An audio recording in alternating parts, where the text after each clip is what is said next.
Good morning and welcome to our final webinar for 2015. It's been a good year. We've run, I think now, 6 webinars. Linda will probably update me on the exact numbers later on, but I think we've had around about 150, 160 attendees this year. They're the people that have actually attended the webinars. Of course, we post all of these webinars onto our YouTube channel, the recordings, and also the webinar details go up on our blog. I know, for example, the most loved features of Cumulus Web Client was one of our most popular. I think that in itself has got something like 400 to 500 hits on YouTube already. That and also the 10 most 10 most likely mistakes in digital asset management projects. Oh, geez, I've already done that a couple of times this year. We did that one last month. The blog, and which has the slideshow on it, I think that's again somewhere up to about 300 or 400 hit mark. So that's really good. This has been a very successful project for us, running these webinars, and we will be continuing to do so next year into 2016. As said, this is the last one for today. I can see we're just about got a dozen or so people logged on already. Usually people drop in and drop out during the webinar. That's fine. You'll all get the recording. There was around about high 20s in the registrations for it. So that's all good. So today we're going to talk about deployment options, and I must admit deployment options are one of my favorite topics. It's one that I've been talking to people a lot about recently. Just last week, for example, I was in Sydney, and it's around about 3 or 4 of the meetings that I went to over the week. We are all engaged in discussing quite complex deployment options. And one of the reasons why you get into complex deployment options with a digital asset management solution is if you look at the business requirements. Typically, digital asset management, it's all about delivering that content to somebody. So no good in keeping all of that content in-house. Sometimes it is appropriate for a project, but most of the times you want to get that content out to people and allow them to consume the content, which is why you've got the whole project. So to do that, you need a deployment option that ensures that the recipients, the consumers, get a high user experience when they go to view the content. So you can't generally maintain such a deployment option using an on-premise solution. The other side of the coin is that you typically want to retain governance issues over the assets themselves. Most organizations have a preference to either have the content located on-premise or in a cloud-hosted environment that they know and can trust the governance thereof. And typically that means an Australian located or have we got anybody here? We've got some people from overseas already. That typically means a hosted environment within your own geography, because within your own geography the copyright and ownership laws apply. So if you start hosting in an external company, typically you've got to investigate whether that changes the governance of the original digital assets, which is why you want to maintain your content either on-premise or in a locally hosted environment. So that's why we get complex deployment options. Okay, and so there's about 18 slides here. I'm going to try to kick this all off within 30 minutes. So that runs, some of these are a bit of a build slide, so we'll go through those really quickly. And we'll be covering off the 3 standard deployment options that we look at, our on-premise, our cloud, and our hybrid solution. As indicated, I've had lots of interest and there's quite a few people that responded to the social media on this webinar and said that they are particularly interested in the hybrid options over here. So I've expanded that out quite a bit from how I'd originally set up the presentation a few weeks ago. I have uploaded into the the handouts, a copy of the presentation, so you can download that yourself. Now then, you should be able to see in your GoToWebinar panel questions. I haven't got any questions asked yet. I've got it displaying over here on my left-hand side. So please do ask questions as we go along. I'll try to answer them as we receive them. And all good. Okay. Right, so first deployment option, let's start off with on-premise.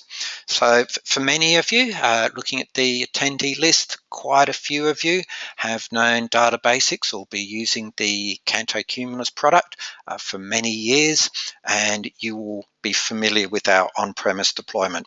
We have in Australia and New Zealand and Southeast Asia, I think the total figures are around about 350 Cumulus servers sold in 20 years. Most of those historically would all be running on premise. And this is the typical deployment you get. All of this is in-house. You've got a Cumulus server.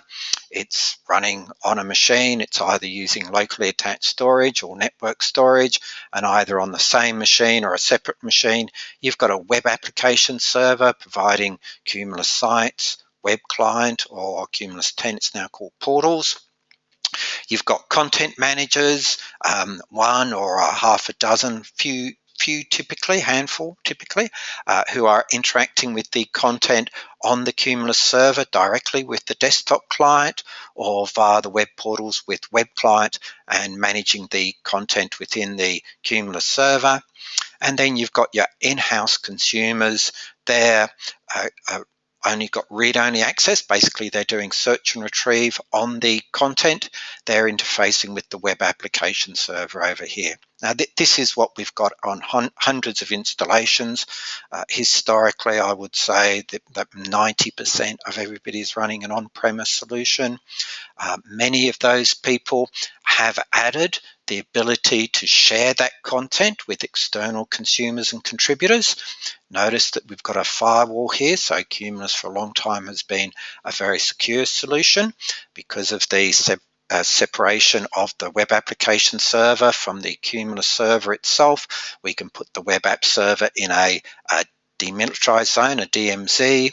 We can firewall that off to the external consumers, and that provides you great security. These people will only have access to the web server and not to the storage. You can see the storage is sitting up here beside the Cumulus server. And this has allowed many organizations to extend their deployment to have external consumers and contributors uploading and searching and retrieving content from the Cumulus server. Standard deployment option we've got in hundreds of locations. As said, all of this part here highlighted or with the background, that is the on-premise part of it. Yes, our external people, they are not on-premise obviously, but this is a on-premise type of solution. Okay then, so what's the pros and cons of this?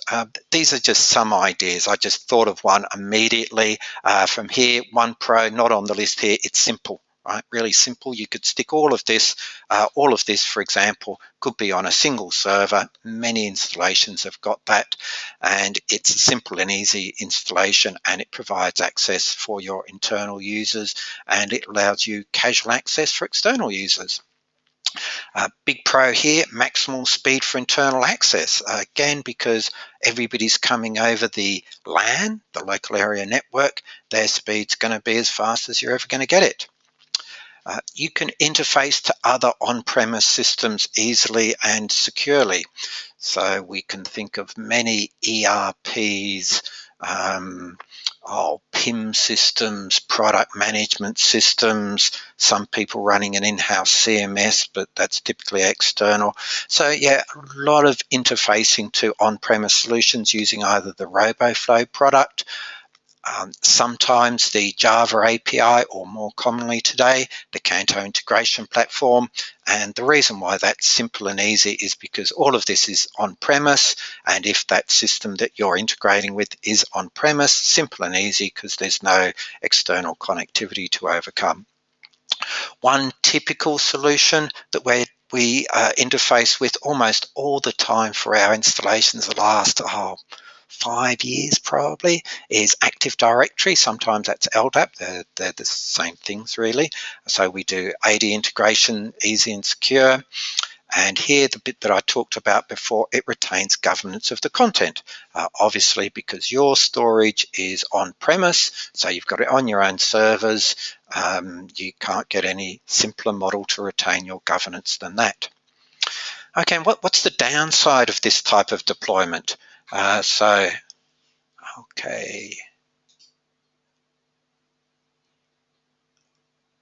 Okay, and David is saying GoToWebinar doesn't seem to like Chrome. Oh, I don't know about that, David. I'm pretty sure you'll be able to launch it in most browsers. We've got a 14 people logged in now. So just try it on another browser, should be okay there. Sorry, we're just answering a question as it came in there. All right, what are the downsides on an on-premise solution?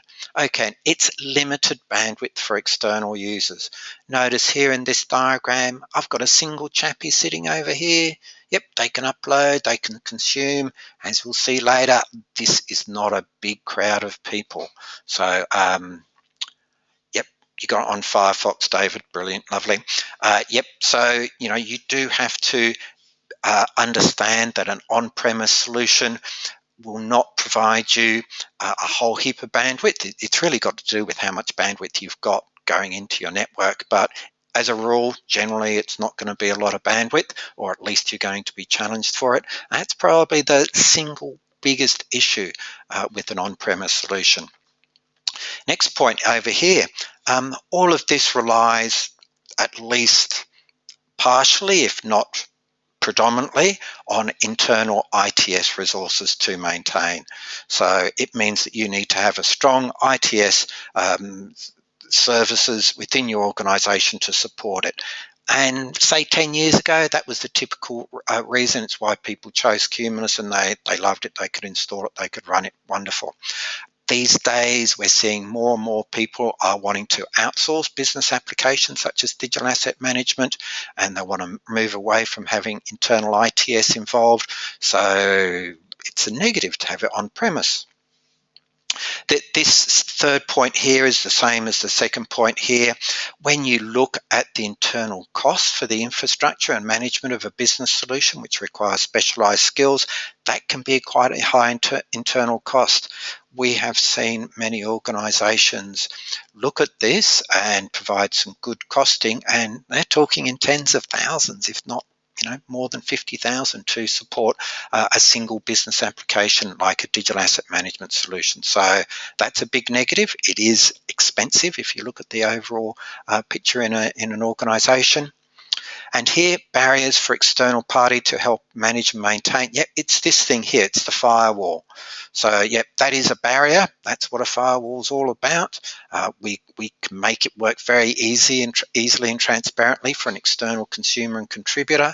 But when you get to somebody that's going to need more extensive access, and typically they're going to need access to this part up here, the Cumulus server, that's difficult. And it's often a failing for many solutions where you want to have an external party managing the solution. Okay, so that's on-premise solution. Simple and easy, where we've got hundreds of users, 90% of people using on-premise. Last couple of years, it's only 50% of our sales are on-premise. Many people are moving to other solutions. And the typical other solution that people are moving to is a cloud solution. Now, if we just look at the diagram for a cloud, it's like this versus this. You can see what I've simply done is taken the server, the web application here, and I've stuck that into a cloud, right? So this part here is now all in the cloud. Your content managers, your in-house consumers, they're still on-premise, and it's these parts are just being moved into cloud. It's very easy to move existing on-premise into cloud, and that's because it's got a very similar architecture. We've done it for quite a few people. We just take what they've got on-premise here, and we go and move that up onto a cloud environment. Now, one obvious thing when we move into a cloud environment and you've got any number of service providers providing great solutions, DataBasics particularly partners with an Australian organisation called Accelera, who provide us great cloud solutions. Then your external consumers and contributors, well, you've got much better bandwidth. So this is where we've got a whole crowd of people down here, not a single little bod. So you've got to start seeing that, if you want to distribute this content for a lot of people, then cloud solution is perhaps where you want to be.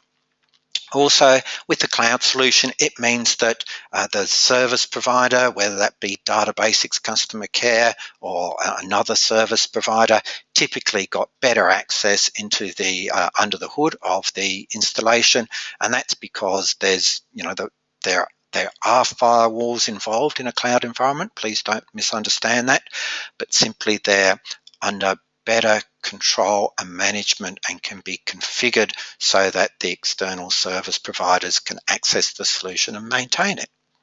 So in summary, architecturally wise, not much difference between on-premise, a classic, and a classic cloud. It's basically taking the technology from the on-premise solution and putting it on a cloud provider. And simple solution really there. Some of the pros and cons of a cloud solution. And this big pro up here, it's the number one, great for distributed network of users. And I've illustrated here on the diagram, yes, we've got a whole crowd of people now here as external consumers. I was thinking of making this a bit even bigger crowd over here, but for your in-house consumers, now in-house, or whether we mean staff, and does that mean that your staff is distributed all over Australia or the region? Are you located in Southeast Asia and you need to distribute content out to people in China, in other Southeast Asian countries, in America and things like this? All of these people will be coming into the cloud provider, so they will have a better and faster access. So cloud solution, number one pro, great for a distributed network of users. Now then, this is one and the same points, the number one and number two. It means the focus here is it's all about delivering content, whether that content is going to be going out to a distributed network of in-house staff users, or whether that means that your audience that are going to be receiving this content are going to be widely distributed. Either it all comes down to great for external access. It's focus on delivering the content. Next big point here about cloud solution is that it does not rely on your internal ITS. Just like I said, with the cloud solution over here, all of this needs to be managed by your ITS. If you don't have a strong ITS, that's going to be a negative. It's going to be difficult. It's going to be expensive.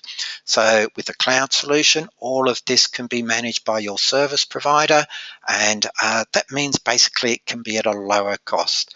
If you look at, say, when DataBasics last year created our managed service provider, which is exactly this, our hosted solutions all use managed services. It really comes down to we've got people doing this all day, every day, so they're really good at it, and we can provide that effectively at a very low cost for people. Whereas if you try to do that in-house, you're looking at getting somebody trained up, even just the training for an internal ITS person to be able to manage a business application like a DAM solution. That could be more expensive than an annual managed services from somebody like DataBasics. So we've got a whole aspect here of it does not rely on your internal ITS. These last factors here, it's really summing up here. The big pros about a cloud solution is it's all focused on the business needs, right? And as we've said, with digital asset management, it's all about media, delivering that media to the people who need it. And those people are going to be this crowd or that crowd, and a cloud solution, higher bandwidth, a much easier access, distributed access for a wide network of users. It means that you've got a business focused solution. Really great. And it allows external parties, just like we've got this little bot up here, the service provider, the ability to access the server and maintain it. That's all very good points here. Now then, cons, right? Okay, and what is the big con? It's this number 1 point up here. Okay, and if you're dealing with very large content, and what does very large content mean? Look, it's got to be multiples of gigabytes, really. If we've got people using, oh, look, we've got somebody with over 7 terabytes sitting in a cloud environment. You know, they didn't get that there by picking it up in peanuts. There was an initial upload of 3 to 4 terabytes, if I remember correctly, but they've been chucking stuff up there and it all works fast for them. So you've got to have single assets, and you've got to be dealing with lots of these single assets, and they've all got to be typically in multiples of a single gigabyte, like 2 or more, before you've really got an issue. And that issue can be addressed. If you talk to somebody like Accelera, they can look at how they can put in a faster network speed to your offices, and that means that when your staff do uploads of very big files, they will be running out at very high speeds. Now then, just to get it well understood here, we're talking about this initial upload here. Typically in a DAM solution, once the digital original, the high-res file, is stored on the Cumulus server, it's not like that's what's going to be going out here to the consumers, right? If your consumers are downloading 2 gigabyte files all day, there's something wrong with your business strategy, basically. What your consumers should be doing is getting access to suitably sized content.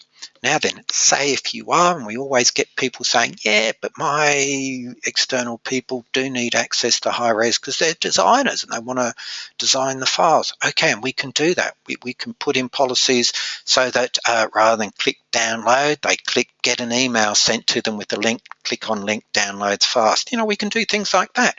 We can integrate with, well, this is getting into the hybrid stuff, so don't let me go there for a moment.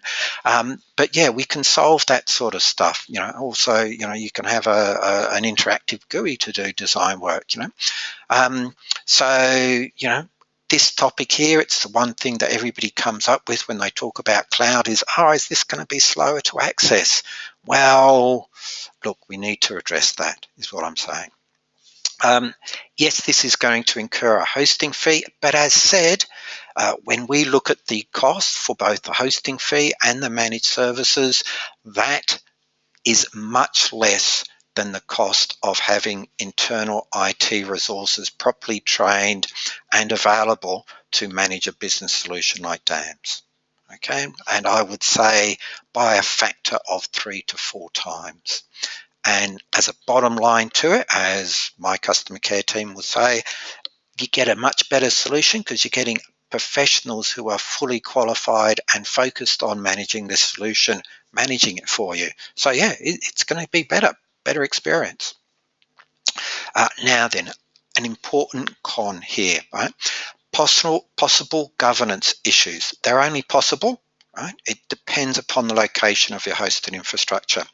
Last year, we had a very large government organisation look at putting in a cloud solution. They first looked at using one of the global cloud solutions, and after a certain amount of negotiations with their legal department, the legal department ran an examination, a discovery process on this, and they gave feedback that as long as the hosting environment was in Australia, owned by an Australian organisation, then it would not change any of the governance, any of the possible ownership implications on the content. So it wasn't a governance issue. It does depend upon what your company's policies are. It does depend upon how well you understand the governance of your content.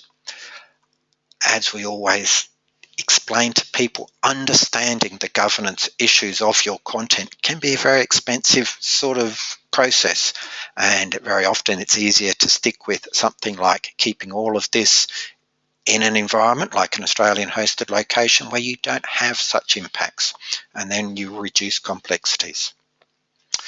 Okay, now then, let's move along to our hybrid solutions. All right, so hybrid, it's just like it's shown here. This is a classic hybrid solution. Pardon me for a moment. Simply, we've got the best of both worlds here. We've got a little slice of our on-premise, the Cumulus server and the contents on-premise. We've got a little slice of our cloud stuff. Our web apps have gone out to the cloud. And so we've got a part of this on-premise and a part of this in cloud. And it's pretty much just like the previous slide over here, right? It's just a little bit of a division between where the content is on-premise and cloud. We've still got your service provider being able to access on-premise. Then I left that one in. It is actually the same problems as having the on-premise solution and maybe a limited firewall there. But in our experience, by the time that an organization has put in the infrastructure to support their web applications running in cloud, they will be able to provide us a much more continuous access to their server there. But importantly, we've got our in-house consumers and our external consumers going into the cloud, just like our cloud stuff up here, getting high bandwidth, right? So that's a classic hybrid solution. It is just a slice of on-premise, add a slice of cloud. Okay, now then, let's look at where the fun starts and where things get much more interesting. Okay, had to squeeze the diagram down here because this is going to get a bit like Custer's Last Stand with arrows flying all over the place here. Okay, so let's just start off with basically this, just shrunk down in size a little bit. I took out the service provider, clean up the diagram a little bit. Okay then, now then, what we are talking about with hybrid is that we add a content delivery network, a CDN is what it's called.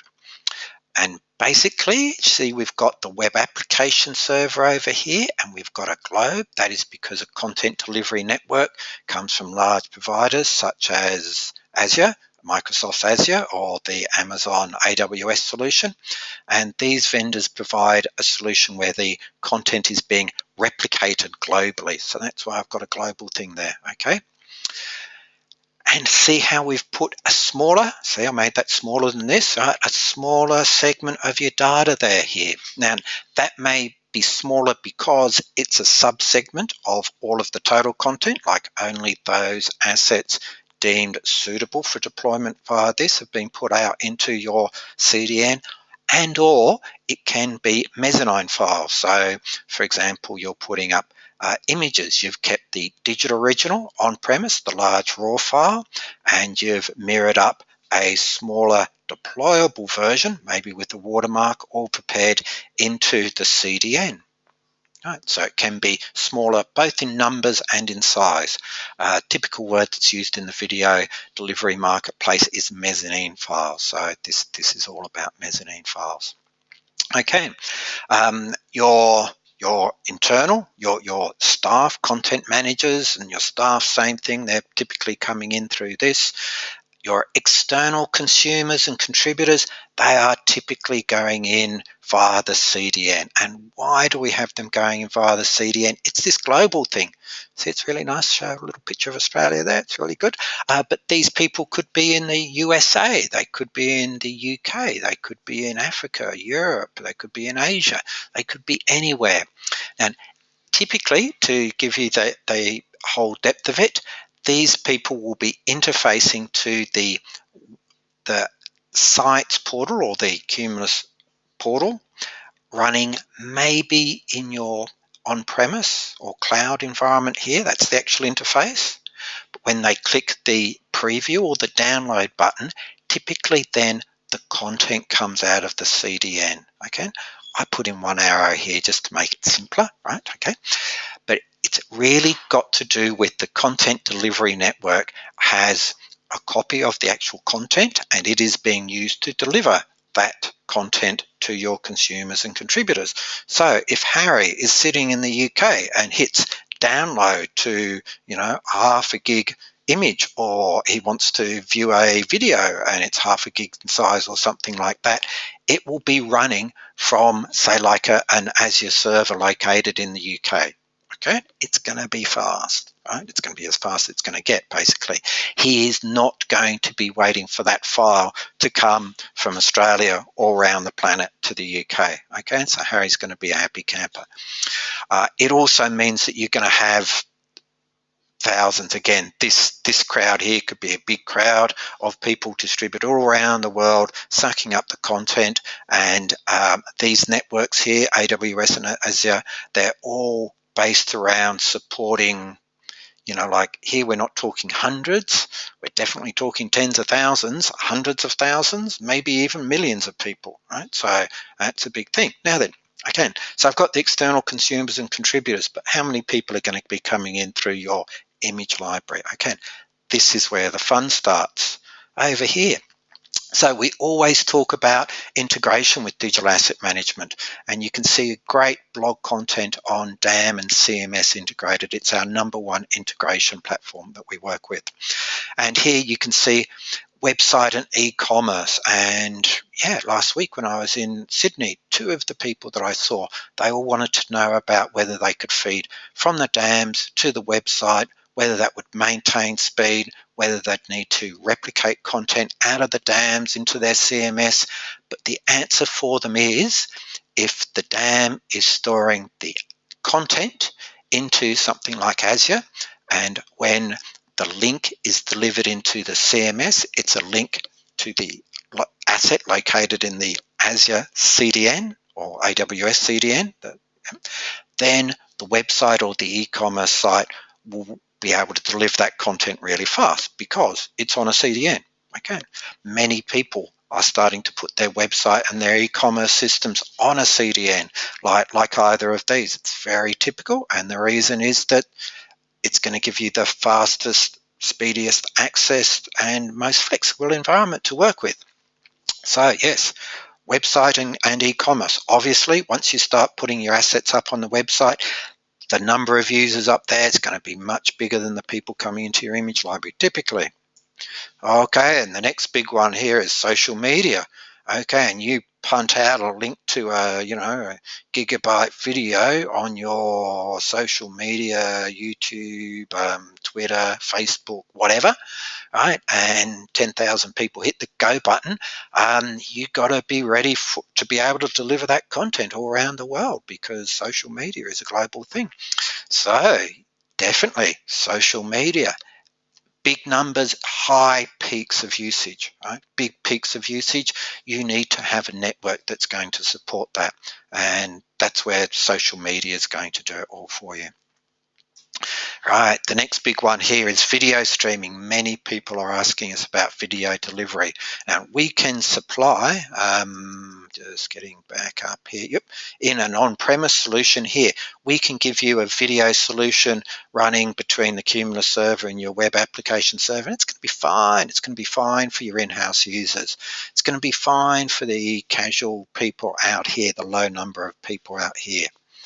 It's plausibly not going to be good in this solution here because that video is going to be going out to a lot of people here. Should be okay. There are some issues there because a cloud solution is going to be in one location. If all of these people are geographically located close to where the cloud solution is, it's going to be okay. If they're globally distributed, we're going to run into latency issues. And this is where we come to video streaming. Video streaming, if you expect the video streaming to maintain a high user experience for your consumers and you expect your consumers to be widely distributed, even just all over Australia and maybe globally, then you really need to look at a CDN. Otherwise, you're not going to be delivering a suitable, satisfactory user experience. So these are the big drivers for having a hybrid solution, and it's all about getting back to the business nature of a digital asset management solution. It's all about the media. If anybody attended the last webinar, which was about the top 10 mistakes, the #1 mistake was not having a business plan, and the #2 mistake was not understanding what a digital asset management solution is all about. And I summarize that by saying what is different about a DAM solution to other typical ITS type of solutions, and it's the media, okay? And this is why hybrid solutions are talked about a lot with digital asset management, because DAM is all about delivering media to people. And for that, you need high available networks that are highly accessible. You need them accessible globally, typically, or at least widely distributed. And you need them to be able to integrate with things like your website, your e-commerce site, your social media. You need to be able to have video streaming there. You need to be accommodating thousands of people over here. And that's why a CDN platform becomes very strong. Okay then, so we're on to the wrap-up parts here. Let's see now, no more questions, good, lovely.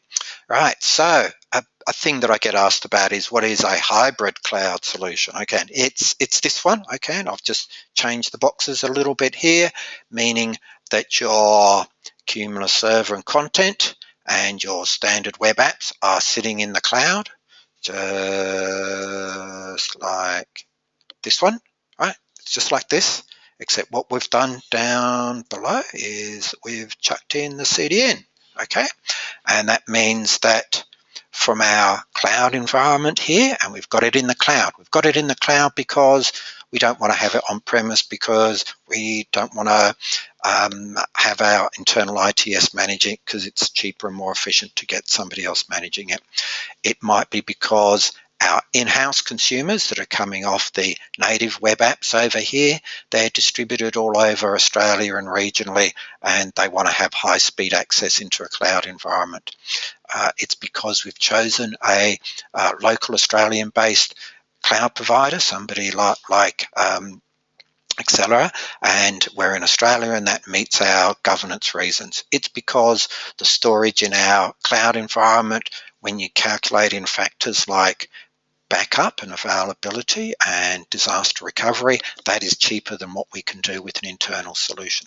So we've decided to stick all of our DAMs in the cloud, but then to be able to distribute out to all of these people over there, we add a content delivery network, and that's why we call this a hybrid cloud solution. Okay. Right, now you guys get to say something over here. So I'm going to launch our first poll. Okay then, so as you can see, this is a bit where you do some work here. What I'd like you to do is go in there and click on one of those 4 different options of what I've covered there: on-premise, cloud, hybrid, or hybrid cloud.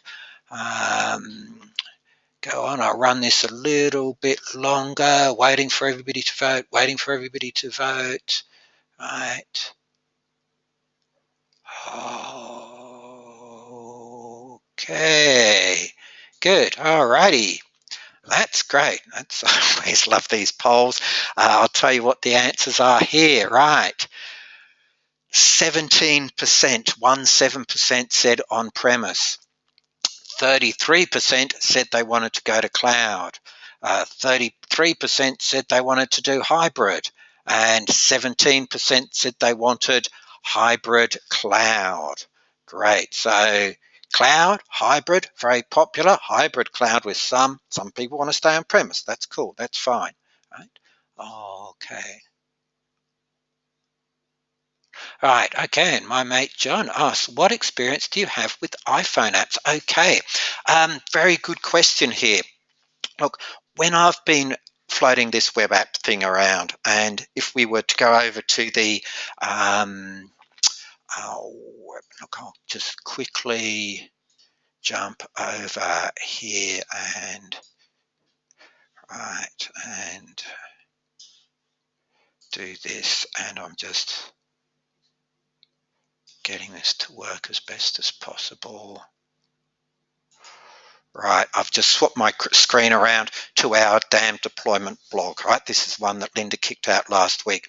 And this is based upon, our research, some other stuff, and the diagrams in here are diagrams that Canto provided here. Well, okay. Now then, you will see that their mobile apps are over here and they're in the internet. And the reason why I was shown here is that getting back to my diagrams, going back to over here, when I've talked about web applications here or here, mobile app has been one of those, right? So to us, a iPhone app is a web app, right? It's one of many web apps that we could be running. We could be running customized web apps to go out to do video streaming. We could be running customized web apps to be going out and be doing product information management, something like a drag and drop environment, integrated with an InDesign server. So I didn't make a distinction here. I based upon all of the different web applications that we could have, but thank you, John. That's a great question there about iPhone apps. Okay, now then, that's good. Okay, pros and cons. Okay, let's look at the pros and cons. Right. Right, big pros: maintains high-speed access to on-premise users' staff. Okay, and so that's typically talking about this because this bit is on-premise and you can have people doing high-speed access. Maybe you're doing a design studio, maybe you are collating masses of video. Maybe that's a reason why you're going to keep all of that on-premise. Understand? Good point, right?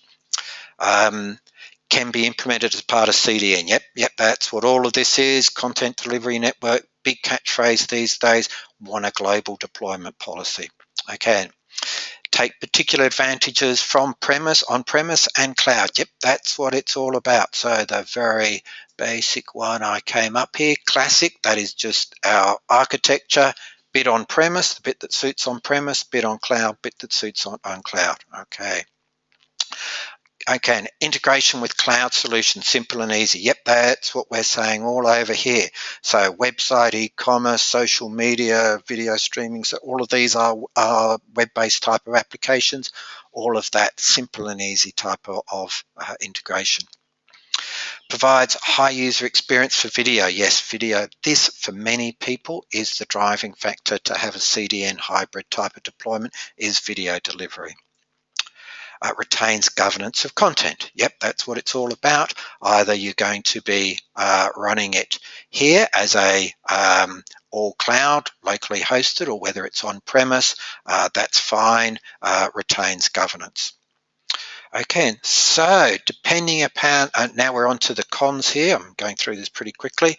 Now, if you have it like this, then yes, you need internal ITS staff trained to support your on-premise solution. You need to be paying for it, as well as the cloud component. Yep, so yes, this can get expensive, right? Yes, it can get expensive. But the real point is, over here on the right-hand side of the slide is a whole big load of people, thousands, tens of thousands. And if you were to say, what is the return on investment of doing a dam like this? And you say, okay, it's $1 for a person that I can deliver my content to. Okay, and we can have 100,000 people over there consuming content every month. Okay, let's pay for it. Okay, that's what it's all about, getting content out to lots of people. Okay, yes, this point here, right? This is complex. Right? It is not a drop dead easy solution. Okay, so it is complex. Big planning can be done. We do it for people. It is complex, high return on investment, well worth doing. Okay. Thank you. No more questions, right? Thank you very much for engaging yourself. You've been a great audience. Thank you all year for coming along to our webinars. Everybody, as usual, will be getting a link to the recordings of the webinar. Yes, the next webinar will be running in February. We haven't got any idea what that's going to be like. If you'd like to tell us what you'd like us to be talking about next year, please tell us. I wish you all, there's another question. Oh, right, okay. No, that's great. Thank you. Yes, thank you. Thank you all. Merry Christmas, Happy New Year. If I don't talk to you before, look forward to catching up with you next year. So thank you very all for attending. Bye.